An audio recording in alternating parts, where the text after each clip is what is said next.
Warning. The following podcast features views and opinions that are likely to trigger the extreme fanboys and fangirls who disagree with them. Listener discretion is advised.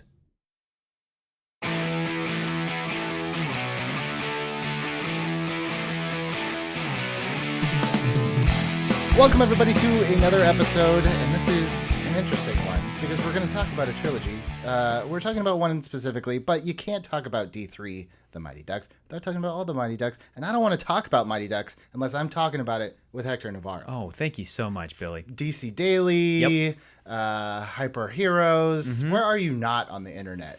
Home shopping network. We'll get you there. Okay. By the end of this Someday.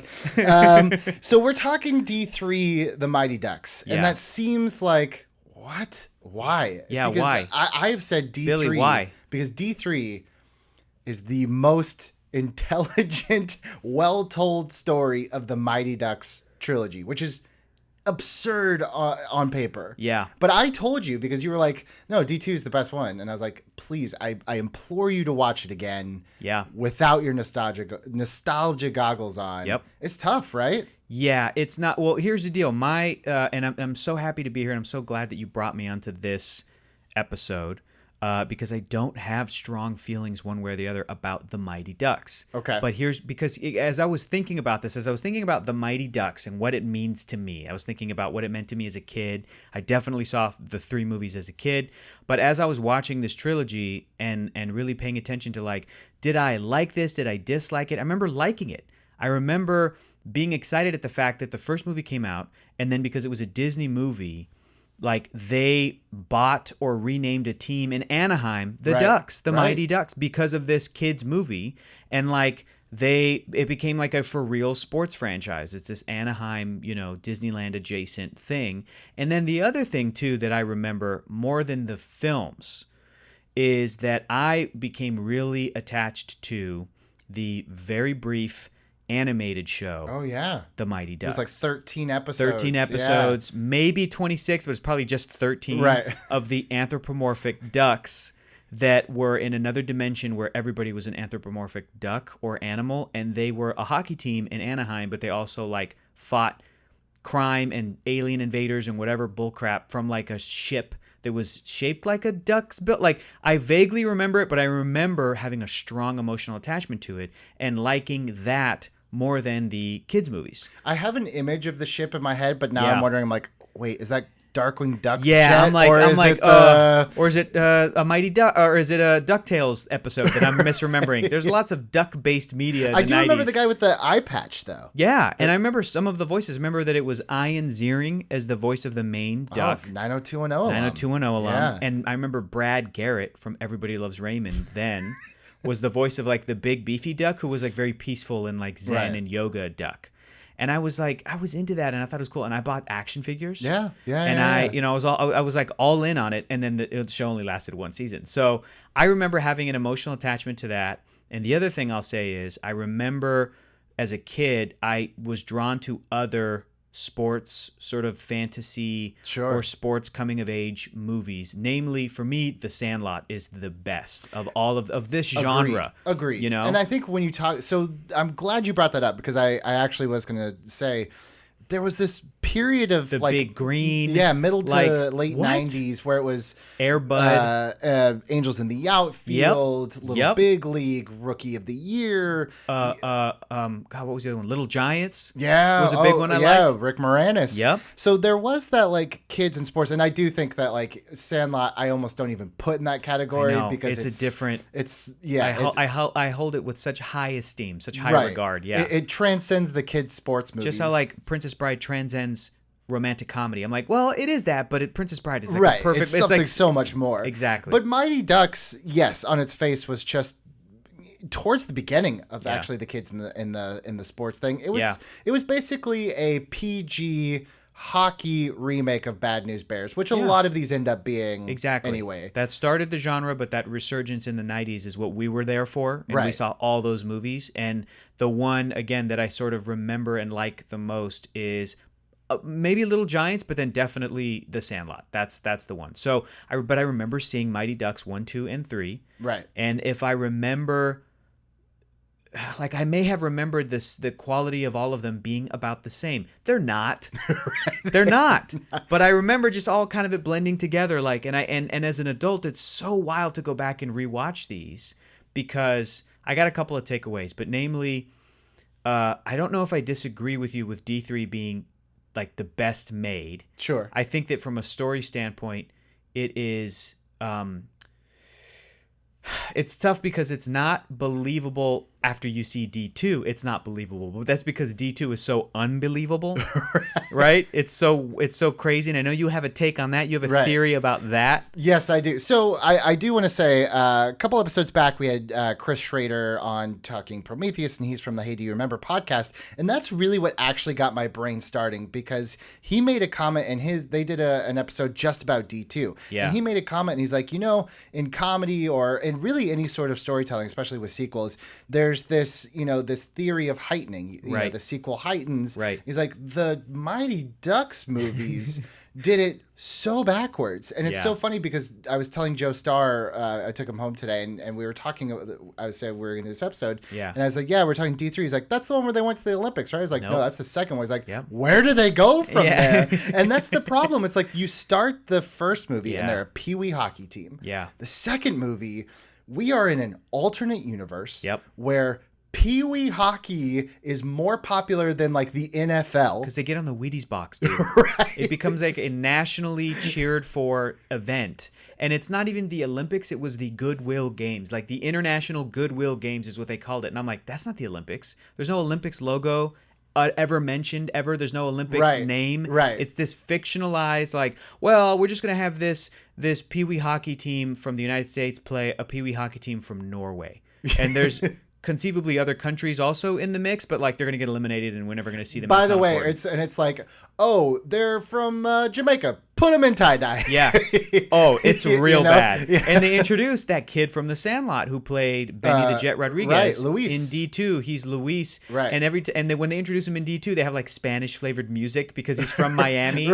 And his only character defining trait is that he just like likes macking on ladies. And then it cuts to the cowboy kid who's like, yeehaw, I'm ready to play some hockey. I'm like, this is a cartoon. It's so bad. So loony. So yeah, you go from Pee-wee hockey to insanity of like the highest of high, like, and then fame, and then everything. D3 is what should have been D2, which is they get scholarships to, I guess as a kid, I always thought it was college, but it's actually just a prep school, like it's a like high school. Yeah, because they're still like 14, 15, 16, like they're still like that age. But they like clearly want it to be college Right. because it's like there's still dorm rooms and everything, but they're like, but the kids haven't grown quite there yet, and we can't wait another 4 years for this to make sense. So let's just make it high school. Wait 2 years, yeah. So here's the theory I pitched to you because I'm like, this is the only way that D2 makes sense in this trilogy. And this is a beautiful theory, and I think I agree with it because it's really funny and it makes a lot of sense. So at the end of Mighty Ducks 1, Gordon Bombay, who's Emilio Estevez, which by the way, before I start this theory, is it not?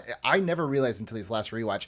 Those first two movies about the kids playing hockey are not about the kids playing hockey. It's about him. All. It's about him. Correct. It's about Coach Bombay. Yes. So at the end of the first movie, he's like, you know what? I'm going to quit being a lawyer and actually go be in hockey again. Yeah. So we start the D2 and he gets injured. He gets his knee. Because he goes to like the minor leagues. He goes to the minor leagues of hockey. He was like close to like, I could have played in the majors again. Right. And someone hits him and he injures his knee. The only way that the rest of D2, the Mighty Ducks, makes any sense is if this all is his dream during surgery on his knee, because none of it makes sense. Why? He's a Pee-wee hockey coach in and he is Minnesota. the biggest star in Hollywood, like hanging out with like Kareem Abdul-Jabbar and like having these like, you're going to get so many sponsorships. Yeah. What are you talking about? The whole movie has to be a fever dream or else it doesn't make sense. And there begins a romantic relationship with a character who is introduced in the second one in D2, because in Mighty Ducks in the original, Joshua Jackson's mom was like single, like lost her husband, or was she divorced? I think she was divorced because did the dad pass away? I think he's dead. Yeah. Joshua Disney Jackson's loves dead dads. So. They do love dead dads. They love dead moms. They love dead dads. But this dead dad, I think he may have been dead for a while, but she had like tried to date and it was difficult, is what we hear from like the son, from Joshua Jackson's character. Charlie, is that his name? Charlie, that's right. So Charlie's like, my mom deserves a good guy, and they kind of start dating, and then whenever they see me, they're gone. Which I'm like, that's a relatable, single parent with a kid. Right. Like, I get it. And then there begins kind of a romantic relationship or flirty relationship, and then they end up kissing at the end between her and Coach Bombay. And it's like, oh, Charlie definitely wants Coach to be the sort of like stepdad, the surrogate, like his new dad. Right. And there's some good emotion in there. There's some good stuff. Also, sidebar, I don't know if you agree with me on this or not, Billy. I don't think Emilio Estevez is a good actor, like all, like at 1%. Like I think it's such a strange combination of I'm like, oh mom, oh you have such a talented family, and your brother Charlie Sheen has a different type of talent, but he has something and it's different. And what you got, I don't think I think he was miscast for this role. I like watching him. I'm like, I feel like he's like a Tobey Maguire type, like a very subtle, very reserved type of an actor, very soulful eyes, very can portray a lot of kind of emotion and stuff. But I'm like, I don't think he can do a lot of the stuff that these movies ask of him, and that's kind of why I think in D3 his role was kind of minimized. Like maybe he just didn't want to. Is that the story? He wanted to direct. He wanted to direct, and he did go on to direct. But he was like, they should have given him D3 to direct. Well, he was like, I will show up for 3.5 minutes, the beginning and the end, of and D3 it was a good moment me, when he shows up as a lawyer. Yes. I was like, there you go. Call back to this actual character, because he shows up willing to sue this preppy high school, right? Because they were going to, cut the funding or whatever. And I'm like, yeah, this is actually excellent. I will say this about Emilio Estevez, and I don't 100% disagree with you. I think the reason why, at least the first two Mighty Ducks, maybe not so much, the third one too, these movies take themselves incredibly seriously. Yes. And I think part of it is Emilio Estevez. The cadence that he has is like, he's like, I'm acting. Yes. And a lot of like, how dramatic are those openings? Mm-hmm. It's like sepia toned. Yeah. And it's just like, hey, Dad. Whoa. Yeah. I remember when I played with my dad on the lake, and it's just like, ducks fly together. Okay. All right, man. It is. You're right. It's just incredibly self-serious. So like some of it's the movie, but some of it is like, that's how Emilio, like, I have to act dramatic, and when he does, it does come off very like, he does have a cadence. He's like, da da da da da, yeah, da da da da da, and da da da da. Very good, sir. I will quack quack quack, sir. Quack quack quack. And that's the most dramatic scene in any of the three movies that he's in, and it is, yeah. And also another sidebar. It may sound like we're kind of coming down on the movies. Ultimately, I think that they're fine. I think they're fine. I think that they are. I'm leaning towards bad movies. But if I had a kid or somebody in my life who wanted to watch them, I could sit and watch them. It's not honestly, again, because it does give me those nostalgic feelings of watching The Sandlot and The Big Green and Little Giants and all those kinds of movies. Like, I'll watch Bad News Bears. I'll watch those movies, but it's not a franchise that I'm looking to get on Blu-ray, to hold dear, to share with people, to like, I'm not over here going, man, I can't wait to have a kid someday so that I can show them the Mighty Ducks. There's many, many, many, many, many other movies and kids movies that I would put before, the Mighty Ducks on there. I'll do you one better. Yeah. I think these are, for the most part, bad movies that I absolutely love. Yeah. Like that's the way to put it. Unashamed. Yeah. Like, I love them. I think D3 is the least bad of the three. I think you might be right. So let's talk a little bit about like what what a lot of people say is a negative of this movie, and we were kind of leading into it anyways, that I actually think works so much for D3 is taking Bombay out and putting Coach O'Ryan in. I agree. I think at this point, first of all, that actor, pretty good actor. Great. I don't know what else he's in, but Coulier feeling to him, but I was like, this guy, with the haircut. I get it. Absolutely. With the haircut, with the way he dresses, with his sort of tan face and his blue eyes. I'm like, this is very 90s, Right, yeah. Cut it out. But I thought that he was good, and I liked how he began the movie as a villain. And by the end of it, they do a very sappy, but very, like, I'm like, well, this works. Is Coach Bombay takes Charlie to like a secret practice, or like, he's like, come on, I want to show you something. We're getting up, we're hanging out at 6 a.m. after everything has gone just terribly. goes and takes him, and like the rink is either closed or it's kind of open to the public, and you see in almost a very, again, almost like a sepia, like kind of a dream sequence. It's like very, like there's a bunch of like that skating rink, like the mist, haze, haze, that like very cheesy haze. This new coach character is bringing his daughter who's in a wheelchair out on the ice. Right. And then Coach Bombay has to tell him, like, this is this guy's life, and this is what he sacrificed to be able to take care of his kid. And then Charlie's like, oh, man, I didn't know he was a human being with a story. Like, and then it kind of changes, and it becomes like, he becomes an inspirational coach that the kids would be willing to follow. Right. So I thought that was actually a nice little story arc, because in the beginning, he is wrong because he treats hockey as though it's not fun. And then the kids' lesson to learn, these young adults, is like, well, it should be fun, but also you got to know when to kind of buckle down and when to work. work. Yeah. And they both kind of end up learning that lesson. And I agree with you. It is a strength of the movie. I really like the character of Coach O'Ryan. Do I think he would be fired? Absolutely, for throwing that puck and hitting someone in the head almost? Sure. But I think, like we said, the first two movies are about Gordon and Correct. Gordon's character arc, and part two, undoing every lesson he learned and having to do it again, and bringing in another mentor, which I'm like, at this point, just recast him and pretend he's the same character. Kids are not going to notice. It's an older German guy. If you never told me Seriously. that it wasn't Hans, I would just think, oh yeah, that seems about right. And then they bring back the original character in the third one, and then right away the brother. I'm like, at least have both of them then. Have two German brothers like, we are here, we are teaching you, this is great, hockey. But they don't do that at all, and it's so weird. But again, like if you took D2 out of the equation and just 1 and 3, it almost makes way more sense. Yeah, the only thing that's missing is like, oh, where did these other kids come in to transfer and to live into Minnesota? This kid from Miami, this kid from Texas or whatever. Like these other kids that you're introduced. Keenan, who's from like L.A., the Keenan Thompson character, Knuckle Puck. But you wouldn't know. Like that's the thing. Like we were talking about like the mariachi music when Luis comes in the second one, but the third one they just like, no, he's part of the team. Totally. They don't harp on like, and we're so different. Totally. You know? And to go off of what you're saying. The first two movies, even though they're about Bombay, I found that sort of focus on him, and maybe it's because of Emilio Estevez's performance, not the strongest thing about that movie. The strongest thing about those two movies, the way that the strongest thing about The Sandlot, is the kids. Right. Those kids are cute as hell. Those kids are good. They're funny. They have great chemistry because, and I bet you this happened with a lot of these movies. I know this for a fact for The Sandlot. They put them up in a hotel for about a month in the shooting location before they started shooting. Right. And all those kids just became friends.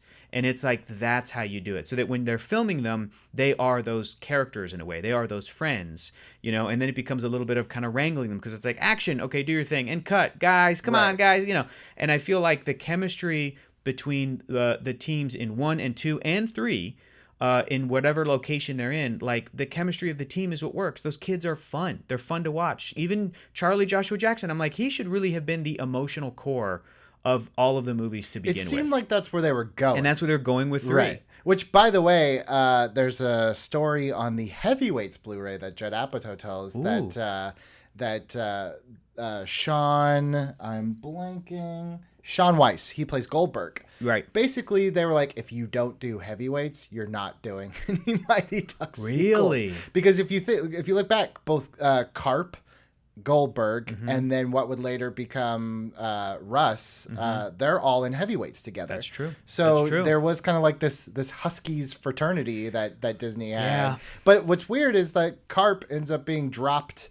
Random kids get dropped. I know. They make Peter such a focal point of Mighty Ducks 1. He's kind of the little kid with an attitude, and then he never comes back. Yep. Yep. Such is life, I guess. It's you weird. know? It's weird. Yeah, that's what's frustrating. It's like if you guys are willing to ignore characters and character arcs because like such is life, because kids decide, I don't want to be an actor anymore, or you don't want to bring that kid actor back, or it's like, I don't want to play hockey anymore. Yeah, I don't want to. Kids on your soccer team. Yeah, left, for sure, you know? for sure. Whatever the reasons that a kid actor and that kid actor's family. You won the Olympics. What's left to achieve? What's left? Like how for whatever reason they don't come back, they just ignore and drop these storylines, and yet decided to like create again a new brother character for the German mentor. I'm like, is there no way that just could have just been put on pause for, like, why did For that one actor? movie. And I looked it up. I'm like, oh, did that actor pass away? Is that why they? No, because he came back in the third one. Yeah. So strange. It's so weird. And looking at these movies at that macro level, like, yeah, the thing that I kept thinking about, and it's funny because I had been tweeting last week, like, hey, I'm currently watching the Mighty Ducks trilogy. And someone replied to me and they went, I want to see this series come back on Disney Plus and have grown up Joshua Jackson be the new coach. And I would sit and think about that idea, and I'm like, yeah, that could work. But it would have to be a much smarter movie than the movies in the 90s like attempted to be. They were very silly and very goofy and really dumb with logic and stuff like that. But it would lean into, I think, like the Pixar effect. You just make it super emotional. You make it sappy, emotional. You have a cameo from Emilio Estevez at some point. You know what I mean? Like you kind of tell us, because here's another bummer thing about watching these movies, Billy. I don't know if you realize this, but in making me do this, I was also looking up all of these kid actors, and a lot of them have kind of bummer stories. Like Goldberg, for sure. Goldberg has had legal troubles and drug troubles and substance abuse issues, and the kid that played Benny the Jet in The Sandlot and who is Luis in these movies, like, kind of stopped acting, but then was like, he became a firefighter in Los Angeles, but then had some other like legal issues. And there's all this stuff that I was reading up on a lot of these kid actors, and I'm going, this is just a real bummer. And it would be, I think, interesting to if the actors can come back, great. If they want to do it, great. If they don't, completely understand. Right. But if there was some, not necessarily closure, because the actors are different than their kid characters they played when they were kids in these dumb, silly movies. Right. Like, I'm not trying to say, hey, it's the only important thing you've ever done and you should come back and do it. But like, there could be an interesting story to tell. I just kept thinking about, did you ever see McFarlane USA? Did you see that movie? Yeah. Yeah, it's another Disney movie, I believe. Kevin Costner's a coach. You're correct. And it's based on a true story about a bunch of like migrant worker kids in the United States who end up forming a very successful track team because they were used to like running home through the fields after they got out of school and then going and helping their parents and stuff. And it's this really kind of sad and inspiring story about these kids and their lives. And at the end of this fictional story, and they also have good kid actors, they show you some of the real people, because they're like grown-up dudes now, and some of them did jail time and some of them did, someone did that, and they're like kind of jogging together at the end, and it just felt like a nice little capper for this story, because it kind of shed some truth on not everybody's going to have such a great Disney-fied life. Sure. And these movies kind of dabble in that a little bit, but nowhere near anything that's anything serious. Like, nothing that would ever make you sit there and go, oh man, that is such a bummer. At all. No, because these movies just want to make you feel good for the hour that you're watching it, and then it's gone. That's it. But imagine if there was a Disney Plus, Joshua Jackson like agrees to come back, and he's like a fantastic actor. Right. He's a great actor, and he's the Coach Bombay of this new generation. And he, do a different story. It's not the same circumstances. No, different story. Not a DUI, but like, he becomes a new coach, and he was a hockey player, and if any of these kid characters were to do it for the rest of their lives, it would be Charlie. It would be that character. I think it would be Adam Banks. No. Interesting. The original rich kid, right, who then gets like recruited over because of the zoning issue who in the first also one, and then becomes a duck. gets the exact same storyline in part 3 as he does part 1. He does, which is, hey, you were one of us and now you're not anymore. Yeah, and he has a choice to make. He's at the prep school, right? It would be cool if Charlie and Banks were like still buds.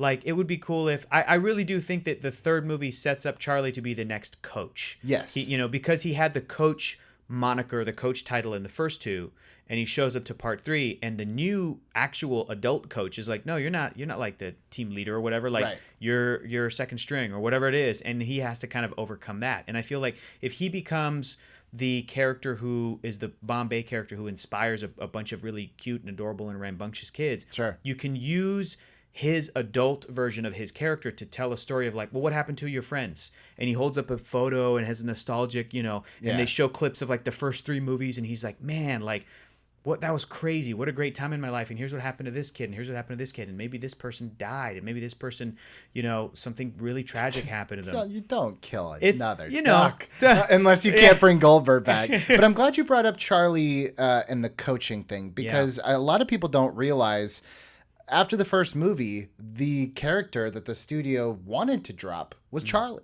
Wow. And the reason why he kind of inexplicably gives up his playing role in D2 is because he wasn't even supposed to be in that movie. So they're like, oh, we added like enough characters. Like, sure. To fill we don't, out we don't know what to do with him. Yeah. So that's why they're like, just make him coach. Because he's like, you know how everyone says I'd be good at coaching. I'm like, literally no one has said That's that true. once this entire time. That's such a frustrating thing, Billy, about these 3 movies is they try to fool kids because kids are dumb. Right. You know, they try to fool kids into being like, you know how we've always said this thing, right? Right. And, you know, and as a kid, I'm like, no. And But as that's an what adult, makes- I'm like, no, yeah. That's what makes D3 so great, and I'm glad you brought it up, because I think finally, now that the emphasis is off Gordon, we get to finally let Charlie be a real character for and sure. go through something. And he's mad at Bombay at the beginning because Bombay's like, I got to leave. I'm Right. going to do this other thing, and you're going to be in good, capable hands. And he's pissed. And I'm like, that's a great little scene right by the little lake. The lake, right again, at the beginning of the so movie. dramatically Yeah. shot, like all backlit, Beautiful. half silhouette. It's great. Yeah. Yeah, man. Yeah, I think that there is, at the core of these movies, there is a real sort of drama and comedy and showcase of these great kid actors Right. in there. But the movies are frankly, ruined by like silly bits and goofy things and weird inconsistencies and sometimes some weird kind of like weird sexist and weird little racist things. Like I forget in the first one in the Mighty Ducks, there's 2 black kids and a white kid. And like the evil team, one of them comes up and he's like, what is this, the Oreo line? And then like at the end of the movie, Bombay's like, Oreo! And then those 3 kids show up and he goes, okay, I need you to go do this and this. And I'm going, okay, I know the point of this was to be like, hey, we're going to take this thing that was supposed to be used derogatorily and this thing is supposed to be used to insult us. And we're that team that nobody counted on. And we're going to, nobody even liked the Ducks name. And it came from a law firm. And we're going to embrace it and make it our own, but Right. I'm like, but there's something interesting in there about the team in D2 where they go to Los Angeles, like inner city LA, and there's a team of all black kids playing hockey. I'm like, hockey? That's fascinating. That you wouldn't normally think that young black kids would play hockey. Because I don't think they did. I don't think they did in the 90s. I don't think anybody did until those movies came and out. I remember, we have a mutual friend, my good buddy Adam Lavik, a Right. huge hockey guy. But he was also born and came from Czech Republic, came from a different part of the world. Sure. And he came to the United States and hockey was always something that was a part of his life. But whenever I meet like a diehard hockey fan, honestly, I'm kind of impressed because I'm like, it's not something that as I experienced as a kid as this behemoth pop culture sports event. Right, correct. But now you cut to us as adults. The LA Kings have won the Stanley. Like living in LA when the Kings are winning, it's like you feel it. You feel the energy of that city being into that team and rooting for that team. Right. The way that when I was a kid and like the San Diego Chargers went to the Super Bowl, you felt that energy. But then that didn't happen to the Chargers since then, and now they're in Los Angeles and all those different things. So like, I'm just saying, whenever I meet as an outsider somebody who is super into hockey, I'm always kind of like, I don't know anything about that world. That's really cool. Tell me more about it. So is there a version of these movies where they actually explain the love of hockey in a way that I could understand it and get it, the way that I love baseball through The Sandlot, the way that I love football through Rudy? Like I watch Rudy and I'm like, I get it. Only through that one character's sort of story, So Right. these movies don't do that for me. They don't make me love or care about But hockey. I will say the hockey stuff is shot. It's really. It it's like actually is. And the D3 has action it the is. best. Yes. D3 has these camera angles that are following them down on the ice and it's fast and it's exciting. And I'm like, this is actually really well done. Yeah. So I agree with you on that. I think like it's tough, but that's kind of the conceit of Mighty Ducks, that we're just going to drop you in this alternate universe where everyone knows Yep. the ins and outs of hockey. For sure. They're playing it on the streets. But yeah, like for D2, it is also very strange. Like I know this is a D3 episode, but you can't talk about D3 without talking can't. about D2. It's very strange that they pick Keenan because it's Keenan's brother who's clearly the best hockey I player know. and teaches everyone else, Yeah. the Olympic team, Yeah, how to play hockey. But Keenan was a cute kid. Right. He had a big mouth. He had a self-described big mouth, and he had the knuckle puck shot, which is this great shot. And then it's so weird because I don't know where the prep school is in D3, but all these It's got kids to be from Minnesota, right? I think so. Kids from Miami and LA just like moved there. And I'm like, did your families come? Like, you would turn this down. This is insanity to go and do. You're in high school. Like, no, you're just going to finish out high school in the cities that you live in, like, or the states that you live in. You're not going to go to this prep school unless. Did they say that the prep school's hockey team was like a big deal? No, because then they just absorbed them as a separate new JV team.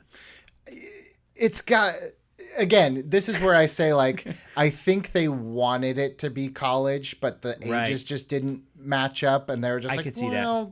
Because college leads to, well, if you come to this college, we have a college hockey team, which is basically minor leagues. Right. And it could lead to the Olympics or the major leagues. Well, you've already won the Olympics. Yeah. Or a version of them. Yeah. Right. Absolutely. I mean, for all intents and purposes, they just couldn't get the copyright to Olympics. Yeah, that's what it is. They are an Olympic team. Which is why, again, it's all about like the planning, and it's like you still decided to do this. At the beginning of mapping out D2, when Disney or whoever was like, okay, this is what the story's going to be. It's going to be them winning the Olympics. And then they can't get the copyright to the Olympics. Change the story, y'all. Like, go back to square one. Don't just power through, because it weakens the brand. I don't know. It lessens the thing. It just makes it so unbelievable. But I think that's why D3, especially if you watch these in succession, which you did, D3 does like take that big step back. Like, wait a second. What do people like about these movies? It's the kids. It's the kids. Yep. So have we done anything with these kids? It's like, no, we haven't. And that's why I loved seeing, like, yeah, Charlie was almost borderline like boring, and I could see why you would cut him, because he was just like the good kid. So seeing him be a bratty teenager, and these kids probably did have an inflated sense of ego if they won the Goodwill Games and were on Wheaties boxes. Yep. So I loved that aspect of it. The other thing, by the way, you were just talking about the racist thing. Yeah. For all my life, I thought, what a weird thing that Disney invented a new racist term with cake eater. But then I like looked it up. I was like, that is the most intelligent insult that like a 10-year-old would throw at someone. Yeah, that's like this Marie Antoinette, let them eat cake. Yep. Like, what a straight, like, who decided to put that in the movie? I didn't get that until just now. Yeah. I really didn't until, I'm like, it was that one kid who kept calling Banks, because he's the rich brat. kid, the cake eater. Yeah, that's too smart. That's too smart. I feel like the insult would be rich boy, or like, do you know what I mean? Like something. Yeah. But like cake eater, I was like, what a weird. I was like, am I allowed to say that at school? Yeah. I think you are. Yeah. But again, that one I feel like is earned, where at the end of the first movie, when Banks is like rejected by the rich kids again because he went and played with the Ducks or whatever, and he realizes that the Ducks would be willing to let them in because Bombay tells them, like, you got to be better than them and kind of accept this kid. That original kid that was making fun of Banks goes, come on, cake eater. And it's like this, like, oh, it's a term of endearment. And now it's like that thing really kind of worked full circle. It came full circle. It did. Oreo? No, I need some more of that. I need some more Bombay. You can't just be calling your kids that. I don't know if you can, but yeah. And I think too, like on the lines, because we're talking about, like, it's not like the Mighty Ducks trilogy itself is like all sexist, all racist. Oh, like, no, this is a sign of the times of super harmless. Right. But what I think about D3 is very interesting. Is like, that was the first movie, at least that I could think of, that even planted in my mind, because one of the big storylines is Charlie's new girl that he really likes is trying to get the Warriors name changed. That was very like incredibly progressive for 1996. I think this came out in. Yeah, and it wasn't even like, and it was the name Warriors, but then the logo was like, I remember hearing her say it, and I wasn't paying attention to what the logo of the school was, and I was like, Warriors. Oh, okay, so she's trying to get a change, and then as she says it, I'm like, oh, okay, it's a Native American thing, and then later, then they prominently display that logo, and it's a sort of like Kansas City Chiefs, Washington Redskins type logo of this like Native American icon cartoon thing, and I'm like, oh yeah, that's cool and is kind of forward thinking and stuff. And could they have leaned more into like political stuff in these three movies? Sure, man, but they're mostly harmless. They're mostly you know.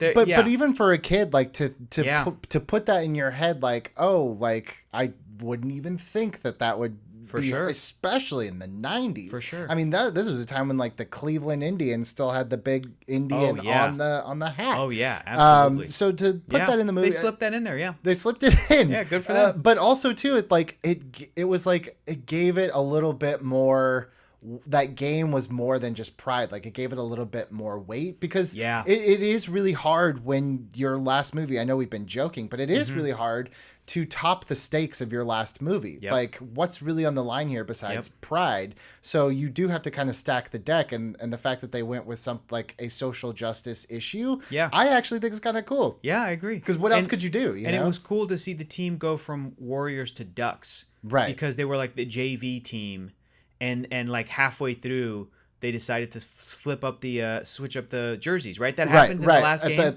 The practice. Remember, he's like, you guys aren't skating like Warriors. You're skating like Ducks. Yeah. Which I really wish they hadn't already blown that really cool thing in D2. Yeah. You know, because the moment would have been so much better if you had done it in D3. Yeah, absolutely. But, look, there's a bunch of stuff that would have been better if they did it in D3, but Right. it would have been a different movie. And every time that they tried to do their cutesy little D1 and D2 shticks in the third one, the senior team would just like check them. Like, they would try to be like, okay, Right. V formation, and then it was like some guy came in and was like, no, this is dumb. This isn't gonna work in real hockey. Right. You know, and then they have Which to, I've always like. The big thing is like, you got to get them with the triple deke. I'm like, I still don't know what that is. Yep. And it looks like you're just doing what you would normally do. normal thing. What is maybe that's where like the not love of hockey comes in, like, okay. Yeah, exactly. Get me to understand why it's such a big deal. Right. You know, get me to understand why, because watching the kids in the Sandlot play baseball and watching that movie tell you about how baseball is so meaningful to them and why it's meaningful, I get it. Every single time I watch that movie, like, I could tear up watching them play baseball on 4th of July because it's the only time they played at night because the sky was so well lit up they could play a game, you know. And you hear I think it's Stevie Wonder playing America the Beautiful in the Sandlot, and I'm like, yeah, this is gorgeous. This is a great little thing of Americana. And I remember that recently in this year's 4th of July, Seth Rogen I think put out that clip from that scene from the Sandlot, and he's like, I'm Canadian. The first time I ever experienced this holiday was through this movie, which I think is a really beautiful moment. It's really great. And I'm like, there you go. And that's what these movies should be, is they should find ways to distill a human or childhood experience to this really beautiful, loving thing. And a sports movie often does that. It can kind of get that cheer moment. And I really liked how D3 ended with like that standoff thing. And it ended with the not Goldberg coach, the girl goalie, rather, the girl goalie, Julie, like catching a puck. So then they won. Isn't that how they won the game? In D2. That's in D2? Right. Dang it, now I'm blending them together. How did they win in D3? D3 is the shootout, and it actually is, it ends up being Charlie, Adam Banks, and Goldberg, which is Charlie did it. He won the first movie for them. Banks won the second movie for them. Yeah. And so that's right. It's Goldberg winning this movie. He actually shoots the goal in this one. That's right. But I'm glad you brought up Julie because, again, I liked Julie in the third one more than you can throw me under the SJW bus, but I was texting you. I was like, there is a huge problem with the character of Julie in D2, and that they make her so good at hockey, and then for no reason at all they don't put her in the game. And they try to do this last minute like kind of switch, and it just doesn't work. And then D3 kind of remedies that by like, again, that's why I say like makes the most sense, because this coach takes one look at this team, is like, yeah, Goldberg, get on the bench. Goldberg, you suck. Yeah, it's great. Yeah, it's and great. I do love Goldberg trying to be like her fitness coach. Like, it's stupid kids humor, but it's still like, it's cute, it's funny. Like, and it gives the Goldberg character something to do in this movie other than just be comic relief. Right. And again, when he wins at the end of the third movie, when he actually makes that shot, right, I was like, yeah, man, great. That's awesome. That's a cheer moment. Right. You know, so yeah, I mean, I would agree. D3 has a lot of like inexplicable cheer moments, but by the end, you're like, I don't care. Like, it just feels like Portman coming back. Like, all of a sudden, this clearly 35-year-old man who's my contract was under my bed or whatever, or like it was in my mail. Them letting me come to the school was in my mail, and Coach Bombay made me check it or something. That was like the story reason. It's like, and then you have two you've Bash missed brothers. like 2.5 months of school. Like, you're never gonna catch up. Exactly. No, I do think that like D3, like I said, it's almost like, and I don't want to give them this much credit because this is probably not true, but it's almost like they looked at D2 and were like, we need to take a step back. Like, we're kind of losing focus on why people like these movies. And I think that Julie thing was one that definitely went in there. And again, I'm with you. The fact that, Han's dying should have felt bigger in D3, and it still works. Sure. But yes. it does lose a lot because I'm like, You replaced him I'm with like, his wait, is this brother the in same part guy? two. Because he looks, it looks way different. Yeah. But I do I think the funeral, like, it's everything in these movies are sappy and a little bit heavy-handed. But I do think that moment works. It's finally like, we're finally starting to see like some stakes, and like, I know we're not talking like Avengers Endgame, like characters must die, but you had to move the board at this point because these movies didn't want to move the board at all. That's right. Yeah, I would agree with all of that. If I were to rank them, I feel like now after we're kind of talking through this, I feel like the first Mighty Ducks, I'll be nice. I'm gonna give it a 6 out of 10. Okay. That's still, again, solid. Yeah. It's like, I'll sit and watch it. Right. Especially if I have a kid that's like, Mighty Ducks? I'll be like, all right, let's watch these movies. Let's talk about this. Right. D2, I'm giving a 5. And D3 might be like a 6.5. Do you know what I mean? Just that like little edge of like just a pinch over the original because of a lot of, because it was a tougher movie to make. It was a lot of logic problem solving that it was doing this kind of what we're talking about. And the first one was able to rely on, this is just the first one. This is just a DUI lawyer who's gonna mop up this ragtag team of hockey players and then end up winning a thing. And it's just like a very kind of straightforward and it's great and it set everything up. But that third one had a lot of stuff to do, and I think it did it mostly well. Yeah, I think it's tough. If you're asking me how I feel about it, my score is different than like grade this as a movie because as a movie.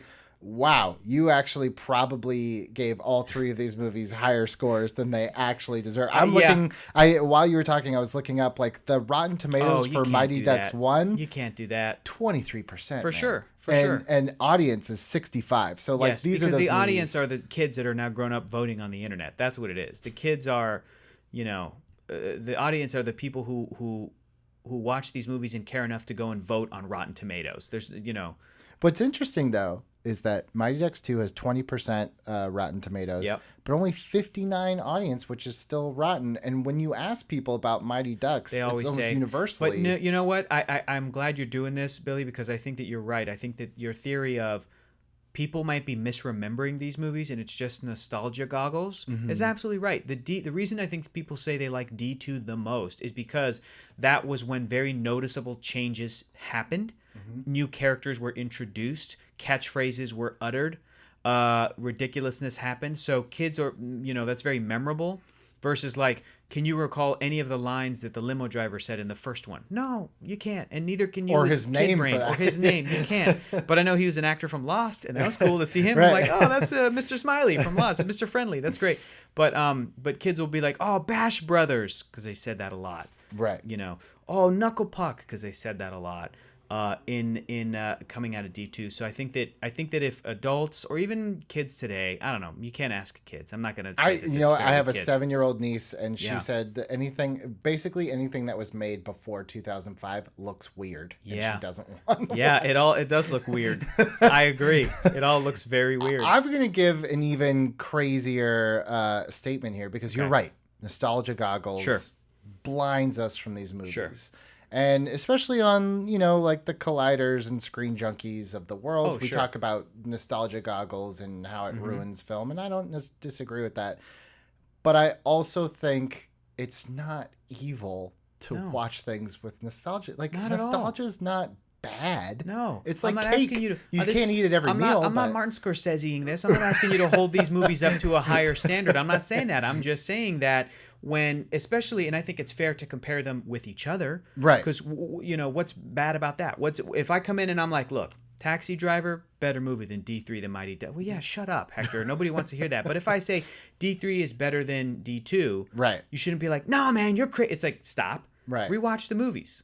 That's it. And I think a lot of people that will hear, if you bring up movies like this on the internet or whatever, the comments will immediately be like, no, man, it's this. Blah, blah, blah. And I'm like, there's your nostalgia goggles. Truly go back and watch them. Still love them. Like you're saying, you think that they're bad, but you still love them. And Absolutely. I have tons of movies like that, especially from my childhood. That's where they all came from.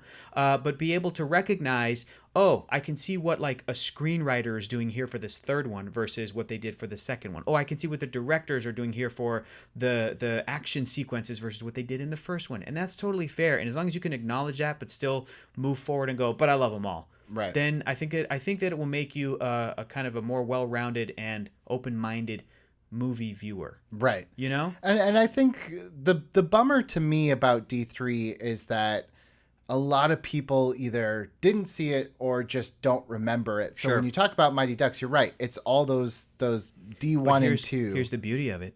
Disney Plus is coming out. Disney Plus, baby. Disney Plus, baby, which I found out is going to have these movies plus the Mighty Ducks animated series. So that's gonna be like the first thing I watch when I get it November 12th is I'm gonna pop in I'm gonna be like boop boop boop select the Mighty Ducks animated series and my algorithm's gonna be all messed up. My Disney Plus is gonna be like, you're weird. Based on your selection, how about this weird piece of crap? Like how about this? But hopefully with Disney Plus, people will be able to revisit the series and going forward, if they're fans of this movie franchise, because that always bugs me too when somebody's like, oh, I love that movie. I'll be like, did you see its sequels? And they go, no. And I'm like, okay. I mean, sure, you don't. I'm not. It's not. I don't mean to give you homework. Right. But if you love a thing and you're going to bat for a thing, can you at least have seen the other things that are related that follow those characters or whatever, so that you can at least speak on? Yeah, I don't like those, and here's why. I just like this first one. Great.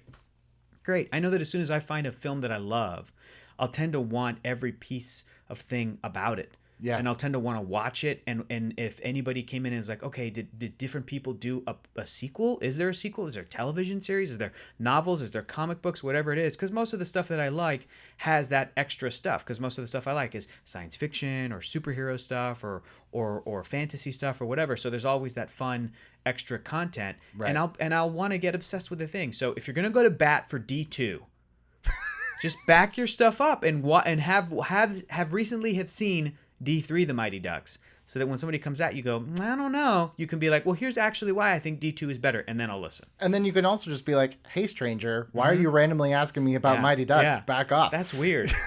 But I do think But D3... also, should we be best friends, stranger? Right. Yes. And then you hold hands skipping, and you go home and watch Disney Plus. D3 does give, I'm okay with it ending there. Like, I feel like I feel okay leaving those characters there. Did you feel like they were planning to do more? And they were because they said goodbye to Coach Bombay. Like like at the end, like he's walking down the hall as though he's passing off the torch, and I'm like, you were not even in this movie. This should not even be emotional to you at all. Why do you care? Because he cares about those kids, But even though he didn't in the last two Emilio, movies. you can always just see these kids. You're not dying. But they treat it like my contract's up. He does walk off as if he's like the ghost of Christmas past. It's so weird. I half expected him to fade out of into the hallway, just to fade in existence. You know, and the music is all like triumphant, and then it changes to very like epic for like 2 seconds when he walks away, emotional, and then goes back to the Mighty Ducks theme. Yeah, it is very strange. I am bummed that this is the only Mighty Ducks movie that doesn't end with a Queen song. We Are the Champions. Oh yeah. Which also, fun fact, this is random. Usually movies will come out and every now and then there's a licensing problem with the song, and when it comes out on DVD, they change it. Yeah. Opposite. Mighty Ducks had score, the first Mighty Ducks, over their win at the end. Then when it came out on video, it had Queen. We Are the Champions. Whoa. So now when Disney put it out on HD, and I'm guessing on Disney Plus, they went back to the theatrical version. Interesting. And I think a lot of people, because I saw it on the iTunes reviews, that they were like, hey, this is missing the Queen song. It's like, actually, they added that. That's for crazy. VHS. That's crazy. Do you think Disney would give enough of a shit to want to go and put different versions of Mighty Ducks? Like, it's like, do you want the theatrical version or the home video release version? That would be wild. I guarantee that would be you insane. that they don't. But I do think it's interesting too. Like Queen, for me, that was like even now when I hear We Are the Champions, it's Mighty Ducks in my head. Wow. Yeah. Like I don't know what I think of. Maybe and that's it's what you Mighty say. Ducks. I guess maybe that's what it is, because you were talking about 4th of July and Sandlot and those moments. I think for me, like We Are the Champions and a lot of those Queen songs are like forever linked to this Mighty stupid Ducks. little hockey trilogy. For sure. Yeah. That's very interesting. Yeah. Yeah. I'm trying to think. Now I'm trying to think, like, was there like a big, like, like hype up song and like Little Giants or The Big Green. I don't know. I'm interested. I want to go back and kind of, well, maybe I don't have the time. Yeah. But look, if a bunch of those are on Disney Plus, I'm probably gonna watch them. And I think at least at the very, even if you don't agree or Mighty Ducks 3 is horrible and you hate it, it's worth revisiting because it's probably not exactly how you remember. Honestly, Absolutely. if you're going to revisit, be prepared. None of these movies are how you remember them. Oh, if they were you've like not 3 seen new them. movies for me. They were like watching 3 new movies for me, and I was like, these movies are insane. Watching your texts come through, like, what is happening? Yeah. I'm like, it's always been there, man. Yeah, We just it's never, crazy. we never realized. saw it. Never Yeah. saw it. Never realized. Never noticed. Like Charlie's mom being single and kind of flirty and kissing Bombay in the first one. Charlie's mom being remarried by the second one 2 years later, and we never see the husband. So Charlie's mom's not even in the movie when they do the Goodwill Games. A bunch of parents. I'm like, why aren't the parents in LA? These Just kids are gone. gone for Just months. gone. Yeah. So weird. And then D3 back to her being available, but then she's not with Bombay because again he disappears. He's not at with the end of the Bombay, movie. but she's definitely not wearing a ring. It's almost like, that's why I said like D2 just can't be real. It's gotta be a fever dream. It has to be. It's the only time we're in a weird alternate universe where like I can see this town getting caught up in Pee-wee hockey or the school and Bombay alumni. thinking he's hot stuff Right. because But the whole country, Okay, here's the solution. Again, you're saying you're fine with the story ending here. I'm saying the internet's right. That Twitter person was right. Bring back Joshua Jackson. Do a 4th one called The Mighty Ducks Return or something. Or it doesn't even have to say that it's a part 4. It's a reboot, effectively. It's a new series. Okay. And have Joshua Jackson at some point reflect back on his little kid childhood and be like, man, it was crazy how we did these weird Olympic. It wasn't even the Olympics, Mom, was it? And she's like, no, it was this weird thing. It was a crazy summer, Charlie. You're right. He goes, yeah, I laugh about that still. That was insane. And then we just like, after that, we just went to a prep high school, and that was our big game. And if they comment on like, anyway, I don't know how where you can go from there. Meta, where you can go from winning the Olympics, basically. Or you know what? Go. I would almost challenge them like, or just go the opposite way. We now live in this world where Pee-wee hockey is just the most important. No, I don't want to see that world. I think you're wrong. I think that is not, because I think that movie would require viewers to have recently seen the Mighty Ducks trilogy. If you jump into a world where it's Joshua Jackson and he's like, it's me, Charlie, that kid from 20 years ago that was the #1 sports athlete in the world because of our weird universe we've built, and now I'm coaching. People will already be like, wait, what? That's crazy. But I think if you, because I think if you do a D4 or even a D+ series, like you're gonna Girl Meets World yourself, where you're trying to make it for 2 audiences and Fuller House. You underserve both. I think what I'm saying is I've overthought this trilogy so much that now the only logical course is for me to try to write a next Mighty Ducks movie. Oh my God! What I'm saying is, if you want to avoid, and you should want to avoid that fate. Making it for 2 audiences, make it for 1 audience, a new audience.